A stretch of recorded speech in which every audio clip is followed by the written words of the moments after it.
바람이 얼음을 실어 나르는 밤. 등잔불이 흔들리고 쇠문이 삐걱거렸다. 그 어둠 속에서 한 이름이 떠오른다. 피로 세워지고 전설로 다져진 이름. 바로 조선의 창업주 이성계의 가문이었다. 사람들이 속삭였다. 그 집안은 강이 갈라질 때 태어났고 칼이 노래할 때 일어났다. 오늘 우리는 그 어둠의 시작을 추적한다. 끝까지 보면 강 너머에서 무슨 일이 벌어졌는지 알게 될 것이다. 지금 구독을 누르고 함께 이 이야기를 따라가 보자. 모든 시작은 전주에서 비롯되었다. 목조 이한사는 젊은 날 전주의 유력자들과 함께 살았다. 그러나 사소한 다툼이 피해 원한으로 번졌고 결국 그는 전주를 떠나야 했다. 그는 가족과 가솔들을 이끌고 삼척으로 향했다. 사람들은 그를 따라 길을 나섰다. 이주의 행렬이 산을 넘고 물을 건널 때마다 바람은 피비린내와 결심을 함께 실었다. 삼척의 땅은 넓었고 하늘은 높았지만 전주의 원한은 여전히 그를 따라왔다. 원수는 새로운 관직을 얻어 북쪽으로 옮겨갔고 이한사는 다시 떠나야 했다. 이번엔 더 거칠고 더 먼 북방으로. 그는 수십 호의 백성을 이끌고 함경의 산맥을 넘어갔다. 길고 긴 행렬의 발자국이 눈밭 위에 선명히 찍혔다. 함경의 겨울은 칼보다 차가웠지만 그 속에서 사람들은 강해졌다. 이한사는 병력을 모으고 말을 길렀다. 국경의 여진족과 싸우며 명성을 얻었다. 그의 이름은 두려움과 존경을 함께 불렀다. 사람들은 그를 북방의 장군이라 불렀고 아이들은 그의 활을 꿈꾸었다. 그 피는 불처럼 뜨겁고 쇠처럼 단단했다.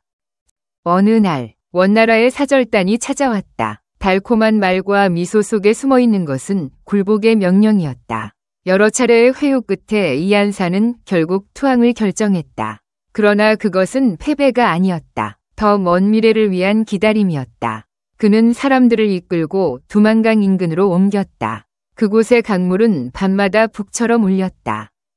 세월이 흘러 그의 아들 이행리가 가문이 깃발을 이어받았다. 그는 여진족 사이에서도 존경을 받는 인물로 성장했다. 그러나 명성은 언제나 시기를 불렀다. 어느 날 여진족의 장로들이 찾아와 말했다. 우리는 사냥을 떠나려 하오. 20날만 허락해 주시오. 이행리는 흔쾌히 허락했다. 하지만 20날이 지나도 그들은 돌아오지 않았다. 이상한 기운을 느낀 이행리는 직접 그들의 마을로 향했다. 마을은 적막했고 장정들은 보이지 않았다. 대신 늙은이와 여인, 아이들만이 남아있었다. 그때 한 노파가 물동이를 내려놓고 속삭였다. 그들은 사냥이 아니라 전쟁을 준비하고 있어. 사흘 뒤 당신의 목을 베러 올 것이오.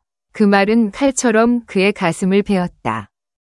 그는 즉시 가솔들을 모았다. 재물을 배에 실고 사람들을 세 갈래로 나누었다. 목적지는 적도였다. 그곳만 건너면 살 수 있었다. 밤은 길었고 등잔불은 바람에 꺼질 듯 흔들렸다. 강가에 도착했을 때 배는 오지 않았다. 뒤에서는 말발굽 소리가 돌을 차며 가까워지고 있었다. 그때 기적이 일어났다. 강물이 스르르 물러나며 길이 열렸다. 백마 한 마리가 앞발을 내딛었고 이행리는 아내와 함께 강을 건넜다. 종자들이 따라 건너자 물이 다시 차올랐다. 추격자들의 고함이 강물에 삼켜졌다. 사람들은 말했다. 하늘이 그를 도왔다. 그날 이후 북방 사람들은 이 사건을 전설로 전했다. 이행리는 적도에서 잠시 숨을 고른 뒤 다시 동북면으로 돌아왔다. 그곳은 아버지의 은혜가 남은 땅이었다. 이한사가 베풀었던 덕이 사람들의 마음에 살아있었다. 그는 다시 병력을 모으고 집안을 일으켰다. 여진족과의 전투 속에서도 그는 고려의 충신으로 남았다. 그렇게 북방의 이름은 점점 더 빛나기 시작했다. 그러나 평화는 오래가지 않았다. 이행리의 세력이 커질수록 여진족의 시기는 깊어졌다. 어느 날 밤 그는 꿈을 꾸었다. 강물 위로 피가 흘러내리고 백마가 울부짖었다. 그 꿈이 현실이 되듯 새벽녘에 여진의 기습이 닥쳤다. 불길이 마을을 삼키고 창끝이 별빛을 찔렀다. 이행리는 끝까지 싸웠지만 결국 부상을 입고 쓰러졌다. 그의 몸은 피투성이었으나 눈빛은 여전히 강했다. 이행리는 부상 중에도 가족과 백성들을 피신시켰다. 그의 부인 손씨는 눈물로 그를 감싸며 말했다. 이 땅을 떠나시오. 하늘은 당신의 뜻을 잃지 않을 것이오. 그는 고개를 끄덕였고 그날 밤 눈보라 속에서 다시 길을 나섰다. 그 여정의 끝에서 그가 본 것은 하얗게 얼어붙은 두만강이었다. 그러나 그 얼음 밑에는 여전히 붉은 강물이 흐르고 있었다. 세월이 흘러 그의 아들 이춘이 태어났다. 이춘은 어려서부터 강한 의지와 활솜씨로 이름을 떨쳤다. 사람들은 그를 도조라 불렀다. 어느 날 밤 그는 이상한 꿈을 꾸었다. 구름 속에서 한 흰 용이 나타나 말했다. 나는 이 땅의 수호령이다. 검은 용이 나의 거처를 빼앗으려 하니 나를 도와라. 처음엔 꿈이라 여겼지만 같은 꿈이 3번 반복되었다. 결국 그는 활과 화살을 들고 꿈속의 장소로 향했다. 안개 자욱한 연못가에서 흰 용과 검은 용이 싸우고 있었다. 이춘은 숨을 고르고 화살을 당겼다. 한 발이 화살이 검은 용의 머리를 꿰뚫었다. 용의 울음소리가 하늘을 흔들었고 흰 용은 고개를 숙이며 말했다. 그대의 후손에게 큰 나라가 있을 것이다. 그날 이후 사람들은 그의 가문을 용의 피를 이은 집안이라 불렀다. 이춘은 북방에서 다시 세력을 키웠다. 고려의 군주 충렬왕이 원나라의 압박을 받던 시절 그는 직접 왕을 찾아가 충성을 맹세했다. 왕은 그의 충의를 높이 사며 말했다. 그대는 고려의 피를 잊지 않았다. 그 한마디가 이춘의 가슴에 불을 지폈다. 그날 이후 그는 가문이 운명을 나라의 운명과 함께 걸었다. 그러나 그의 집안에는 또 다른 불씨가 숨어 있었다. 두 부인 사이에서 태어난 아들들.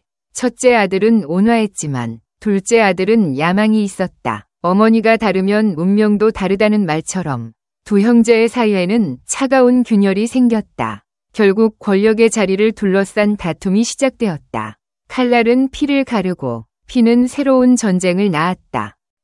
세월이 흘러 이춘의 둘째 아들 이자춘이 가문이 주인이 되었다. 그는 명석하고 냉정했다. 여진의 세력과 원나라의 관리들 사이에서 절묘한 줄타기를 하며 살아남았다. 그러나 그의 눈에는 언제나 불안이 깃들어 있었다. 원나라가 기우는 징조가 보였고 고려 왕실은 이미 혼란에 빠져 있었다. 그때 공민왕이 그에게 손을 내밀었다. 쌍성 총관부를 되찾아라. 공민왕의 목소리는 단호했다. 이자춘은 잠시 침묵했지만 결국 결심했다. 그는 병사를 모아 북쪽으로 진군했다. 피비린내와 눈보라 속에서 그는 적을 무찔렀다. 쌍성 총관부는 마침내 고려의 품으로 돌아왔다. 공민왕은 그를 껴안으며 말했다. 그대의 이름은 이제 역사가 기억할 것이다.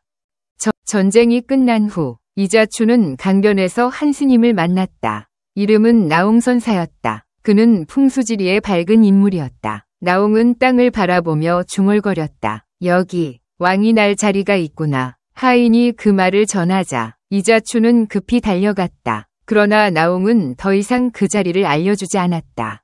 결국 이자춘은 하인의 기억을 따라 땅을 팠다. 그곳에서 그는 눈부신 황금빛의 칼을 발견했다. 그 칼은 이상한 빛을 내며 떨고 있었다. 이자춘은 그 칼을 손에 쥐며 말했다. 이것은 왕이 될 자의 검이다. 그는 그 칼을 아들 이성계에게 물려주었다. 그러나 그날 밤 이성계는 꿈을 꾸었다. 거대한 털로 덮인 괴인이 나타나 조상의 묘를 파헤치려 했다. 그 괴인의 눈은 불처럼 붉었고 목소리는 천둥 같았다. 천자의 자리를 감히 넘보느냐. 이성계는 두려움 속에서 눈을 떴다. 새벽이 밝았을 때 이성계는 아버지 이자춘에게 꿈 이야기를 털어놓았다. 아버지, 괴물이 우리 묘를 파헤치려 합니다. 이자춘은 깊은 한숨을 내쉬며 말했다. 그건 단순한 꿈이 아니다. 피가 왕의 자리를 향할 때 하늘은 반드시 시련을 내린다. 그 말이 끝나자마자 하인의 급한 발소리가 들렸다. 나홍선사께서 다시 나타나셨습니다. 두 부자는 서둘러 길을 나섰다. 눈보라 속을 헤치며 절로 향하는 길. 등잔불이 꺼질 듯 흔들렸다. 절에 도착하자 나홍선사는 아무 말 없이 바람을 바라보고 있었다. 이성계가 무릎을 꿇었다. 스님, 저를 도와주십시오. 괴물을 이길 방법을 알려주십시오. 나옹은 조용히 고개를 저었다. 운명은 거스를 수 없다. 그러나 그때 그의 제자 무학이 몰래 다가와 속삭였다. 오얏나무 가지로 화살을 만들어 그 괴물의 미간을 쏘시오. 단, 조상의 묘 근처에서는 싸우지 마십시오.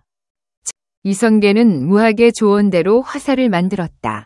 다음 날 밤, 그는 다시 묘 근처로 갔다. 안개 속에서 괴물이 나타났다. 몸은 거대했고 온통 털로 덮여 있었다. 괴물은 포효하며 달려들었다. 천자의 피 따위가 감히 나를 막으려 하느냐. 이성계는 두려움을 삼키고 화살을 당겼다. 화살은 번개처럼 날아가 괴물의 미간을 꿰뚫었다. 괴물은 울부짖으며 쓰러졌다. 그러나 이성계가 가까이 다가가자 칼이 부러졌다. 그는 아버지에게 달려가 말했다. 아버지, 그 괴물은 인간이 아닙니다. 칼이 부러지고 화살이 튕겨나옵니다. 이자춘은 잠시 침묵하다가 무학을 찾으라 명했다. 세 사람은 다시 산으로 올라갔다. 괴물은 여전히 숨을 쉬고 있었다. 무학은 이성계에게 말했다. 전어도로 그의 목을 치시오. 이성계는 아버지에게 물려받은 황금빛 검을 꺼내 들었다. 칼날이 달빛을 받아 붉게 빛났다. 그는 마지막 힘을 다해 괴물의 목을 쳤다. 땅이 울리고 괴물의 피가 분수처럼 터져나왔다. 그 피는 밤새 땅을 붉게 물들였다. 무학은 그 광경을 보며 중얼거렸다. 왕이 날 자리가 이렇게 피로 젖어 있구나. 나옹선사가 그 자리에 나타나 핏자국을 보며 말했다. 본디 이곳은 천자의 자리였다. 그러나 피가 먼저 스며들었으니 이제 이 땅은 왕의 자리일 뿐이다. 그날 이후 이성계의 이름은 더 이상 국경의 장수가 아니었다. 사람들은 그를 하늘이 택한 사내라 불렀다. 그러나 그는 그 말을 두려워했다. 밤마다 전어도를 꺼내들고 피 묻은 칼자루를 바라보았다. 칼은 밤마다 진동하며 낮은 소리를 냈다. 마치 살아있는 것처럼. 세월이 흘러 고려는 점점 기울어갔다. 왕은 원나라의 꼭두각시였고 백성은 굶주림에 시달렸다. 이성계는 북방에서 여러 차례 전공을 세웠다. 그러나 그의 마음속에는 늘 의문이 있었다. 이 검은 나를 지키기 위한 것인가? 아니면 나를 시험하기 위한 것인가? 그가 잠들면 칼이 꿈속에서도 빛을 냈다. 어느 날 고려의 왕 우왕이 반역의 의심을 받았다. 이성계에게 명이 내려졌다. 우왕을 처단하라. 하지만 이상한 일이 벌어졌다. 아무리 칼을 휘둘러도 왕의 몸에는 상처 하나 나지 않았다. 병사들은 공포에 질렸다. 그때 이성계는 전어도를 꺼내 들었다.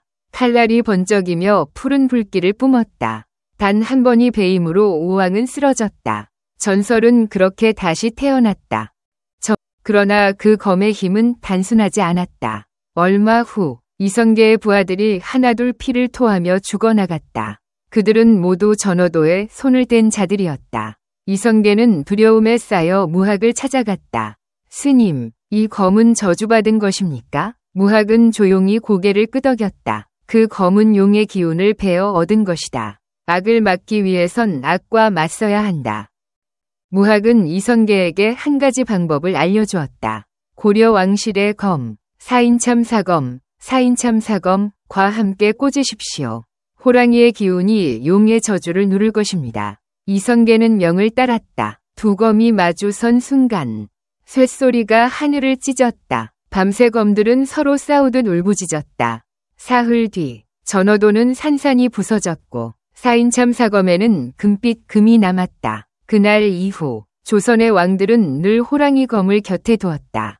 그것이 가문이 저주를 막는 유일한 길이었다. 전어도가 부서진 그날 밤 이성계는 깊은 잠에 들지 못했다. 꿈속에서 다시 피비린내가 났고 강물은 붉게 물들어 있었다. 그는 강가에서 아버지 이자춘을 보았다. 아들아, 검이 부서졌다고 해서 저주가 끝난 것은 아니다. 피로 세운 왕조는 피로 갚아야 한다. 그 말이 끝나자 피바람이 불고 강물에서 붉은 용이 솟구쳤다. 이성계는 숨을 몰아쉬며 깨어났다. 이마에는 식은땀이 흘렀다.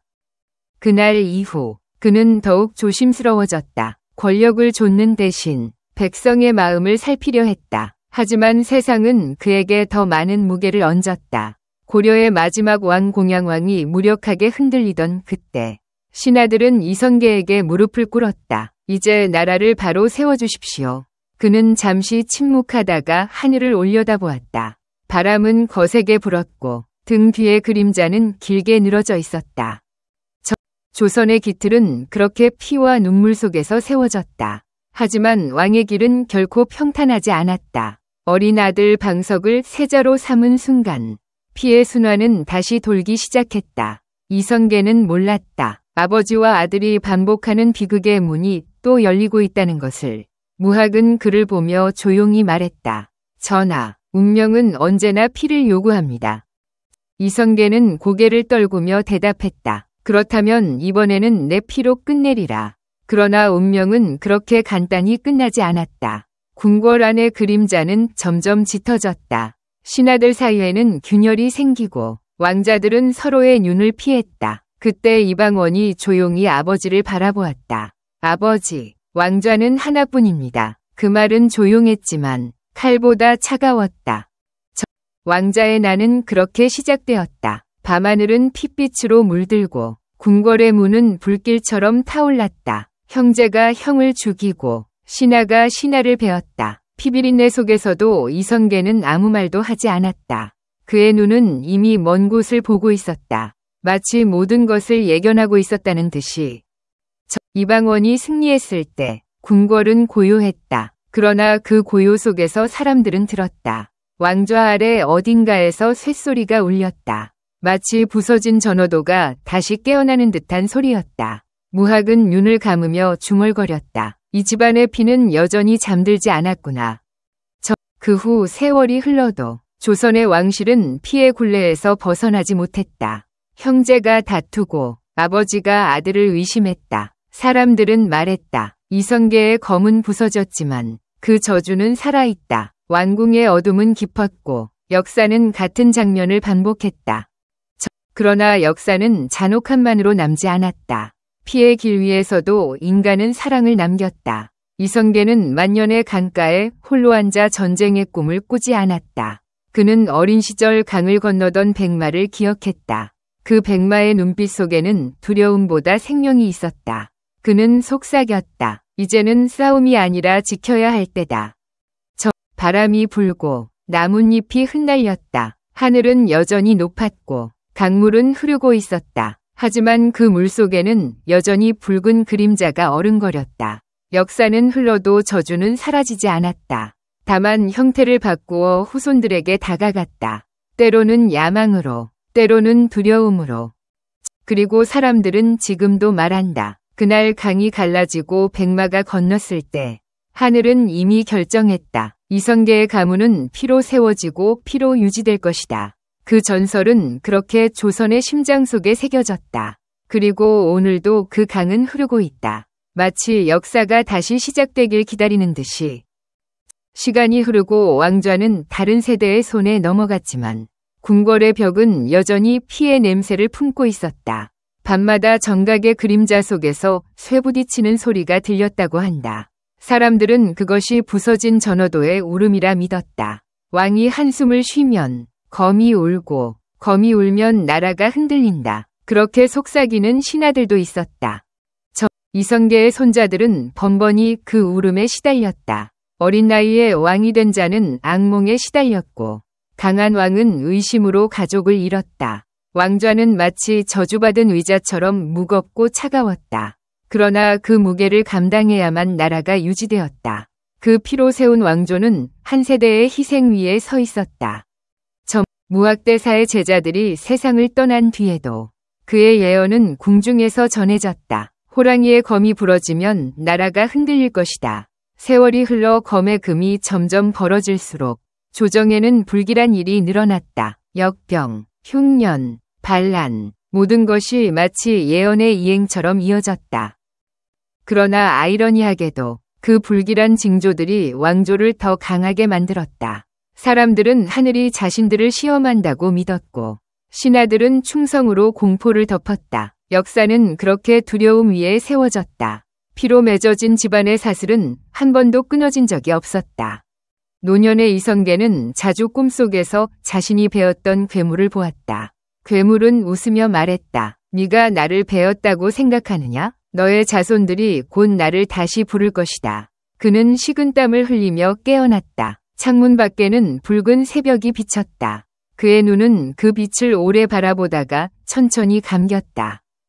그의 죽음 이후 백성들은 강가에 모여 촛불을 밝혔다. 어떤 이는 울었고 어떤 이는 침묵했다. 그러나 모두가 알았다. 한 시대가 끝났음을. 강물은 잔잔했지만 그 아래에는 여전히 붉은 흐름이 돌고 있었다. 사람들은 그것을 왕의 피라 불렀다.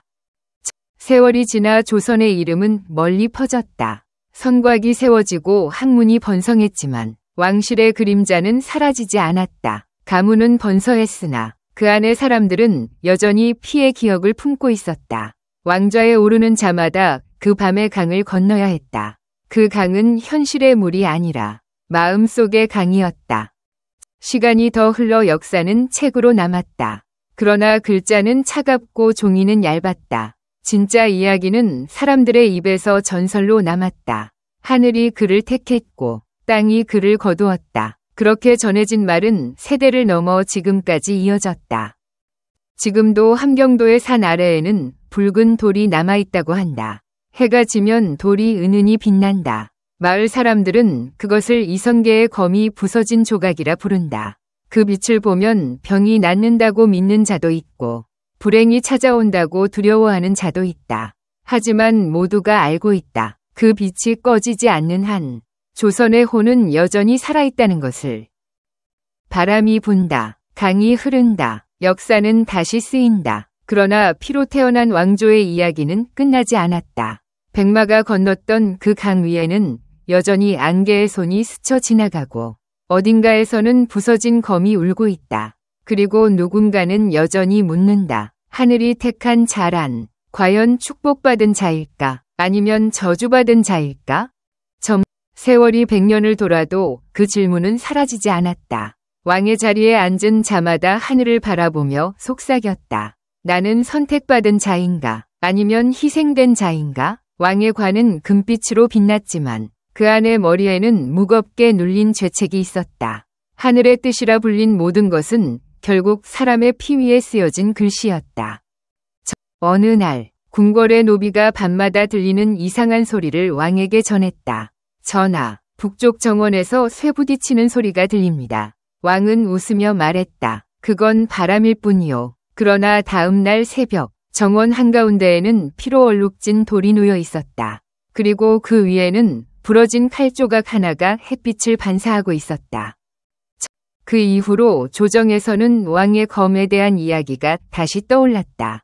학자들은 그것을 단지 우연이라 여겼지만 무속인들과 노승들은 고개를 저었다. 그건 전어도의 잔향이다. 아직 끝나지 않았다. 그렇게 다시 사람들은 과거의 피를 떠올리며 잠 못 이루는 밤을 보냈다. 이성계의 후손들은 그 이야기를 숨기려 했다. 그러나 비밀은 늘 가장 깊은 밤에 흘러나왔다. 왕의 서재 아래 감춰진 금고에는 오래된 검집이 있었다.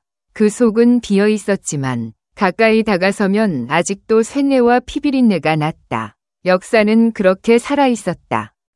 시간이 흐르고 왕조는 다시 흔들렸다. 백성들은 굶주리고 신하들은 탐욕을 키웠다. 그러나 그 어둠 속에서도 어떤 자들은 여전히 이성계의 피를 기억했다. 그의 집안은 하늘이 세웠으니 쉽게 무너지지 않을 것이다. 그러나 하늘의 뜻은 언제나 변덕스러웠다. 번개처럼 시작된 왕조는 서서히 바람 속으로 흩어지기 시작했다. 조선의 마지막 왕이 강제로 왕위를 잃던 날, 하늘은 다시 검붉게 물들었다. 사람들은 그 장면을 보며 말했다. 하늘이 울고 있다. 그러나 진실은 단순했다. 그것은 역사의 순환이었다. 피로 시작된 나라는 결국 피로 끝나야 했다.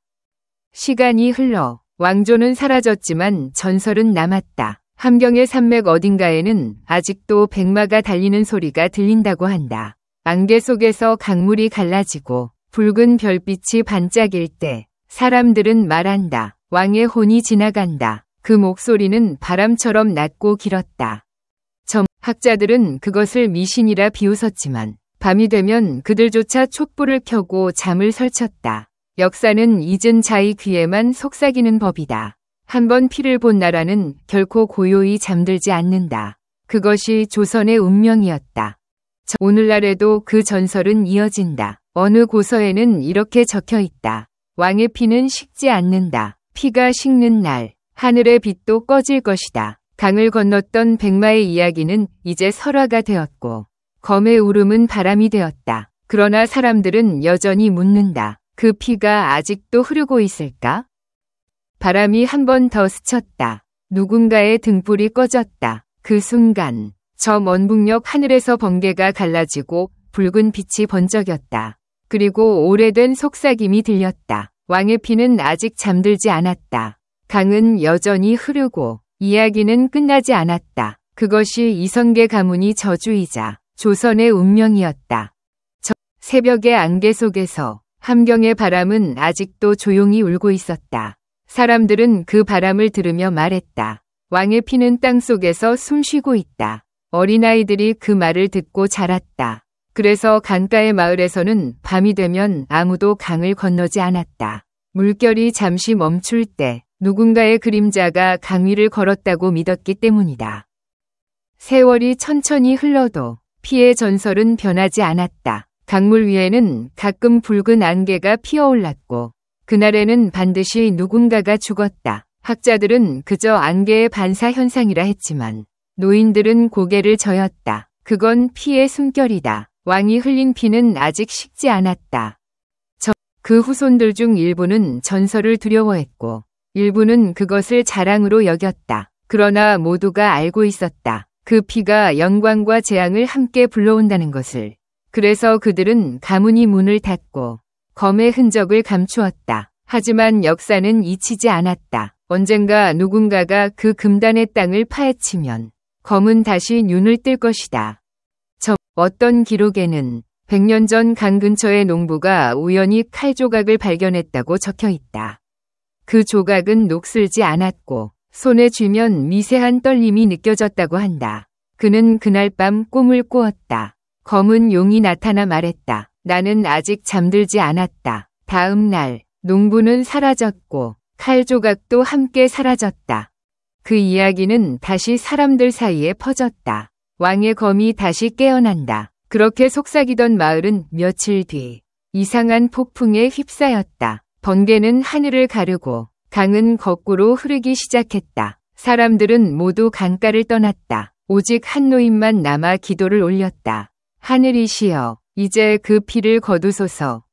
하지만 바람은 대답하지 않았다. 오히려 더 세차게 불었다. 강물 속에서 붉은 빛이 일렁였고 하늘은 핏빛으로 물들었다. 노인은 마지막으로 속삭였다. 그 피는 인간의 것이 아니다. 하늘과 땅이 나눈 약속이다. 그리고 그는 눈을 감았다. 세월이 흘러 전설은 점점 희미해졌지만 역사는 늘 같은 모양으로 돌아왔다. 권력은 탐욕으로, 탐욕은 피로 변했고 피는 다시 권력을 낳았다. 누군가는 그 순환을 조선의 저주라 불렀다. 그러나 어떤 이는 말했다. 그건 저주가 아니라 기억이다. 잊으면 나라가 사라진다. 강은 여전히 북쪽으로 흐르고 있었다. 달빛 아래에서 강물은 잔잔했지만 바닥 깊숙한 곳에서는 작은 불빛이 움직였다. 그 불빛은 마치 부서진 전어도의 혼 같았다. 한순간 강물이 부서진 칼의 장광처럼 반짝였다. 그리고 다시 고요해졌다. 사람들은 이제 전설을 이야기하지 않는다. 그러나 밤마다 강가의 아이들은 바람을 듣고 잠든다. 그 바람이 검의 노래처럼 들릴 때 아이들은 꿈속에서 백마를 본다. 강을 건너는 백마의 발굽이 물결을 가르고 어딘가로 사라진다. 그리고 눈을 뜨면 새벽은 언제나 붉었다. 시간이 흘러도 이야기는 끝나지 않는다. 역사는 돌고 강은 흐르며 피의 기억은 땅속에서 다시 숨을 쉰다. 어쩌면 지금 이 순간에도 누군가 그 검의 조각을 손에 쥐고 있을지 모른다. 하늘이 택한 자, 혹은 저주받은 자. 하지만 진실은 단 하나다. 왕조는 사라졌어도 피로 쓴 이름은 아직 바람 속에 남아있다. 그것이 이성계 가문이 전설이며 조선의 끝나지 않은 이야기다.